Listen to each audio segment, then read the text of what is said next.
Hello, I'm Kevin with Yonkers Welding, and I'd like to try and explain climate change so there's no more confusion. Then we can focus on the actual problems instead of burdening taxpayers and oil companies with useless taxes. Here we have a list of the top 40 emitters worldwide. On the left you've got per country, on the right you have per capita. As you can see, Canada is ranked 10th with only 2% of total emissions worldwide. Certain groups weren't happy with Canada's low emission ranking because we were the US's largest supplier of oil and gas products. So they decided to factor in per capita. To do so, they calculate the total amount of oil, gas, and coal we produce and sell to the world, factor in our actual emissions, convert it to carbon, and then divide by population. This bumps Canada up to the 5th largest emitter, which is silly. Adding our carbon exports to our total emissions before they're even used is like the baker gaining weight simply because he baked a cake. Look at Norway, for example. It's not even on this chart, yet it emits almost as much carbon as Canada, and their population is 1/7 that of Canada. If you follow the per capita model, this would put Norway in the #1 spot as the world's leading emitter of greenhouse gases, which is absurd. Just because they sell natural resources doesn't mean they're polluters.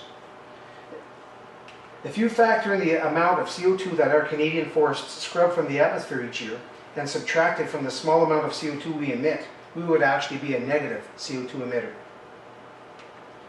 As we all know, China is the largest emitter by far at 27%. And are planning on building another 1,200 coal-fired power plants in the coming years to meet their rising electrical needs. The US is the second largest emitter, with Indonesia in 3rd place. But why is Indonesia in 3rd place? The graph shows them in 12th place.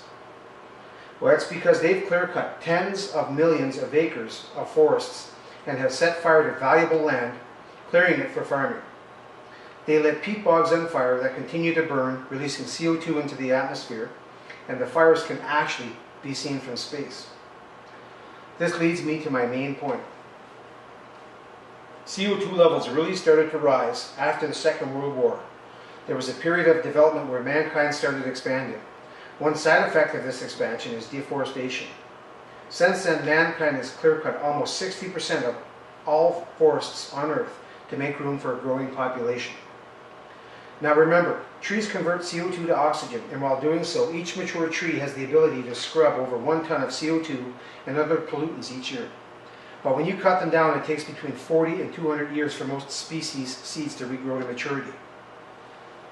Now, take away 60% of the planet's CO2 filtration ability, then factor in the CO2 from industrial emissions, coal, biomass, and don't forget that each year, forest fires alone emit more CO2 into the atmosphere than the combined emissions of all transport systems on Earth. And you end up in our current situation. Now, you would never run your car with half of your air filter missing, because you would wreck the engine very quickly. So why are we allowing corporations to remove over half of our planet's filtration system? So we can either quit using all fossil fuels, which doesn't make any sense, or we can quit clear-cutting forests and stop allowing them to burn out of control simply because there may be no assets in harm's way.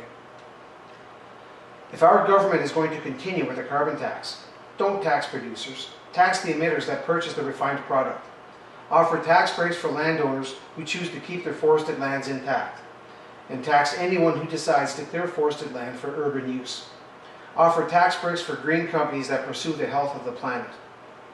I hope this has shed a little bit of light on climate change and how we can solve it. Thanks for listening. You can check us out at yonkerswelding.com. Have a great day.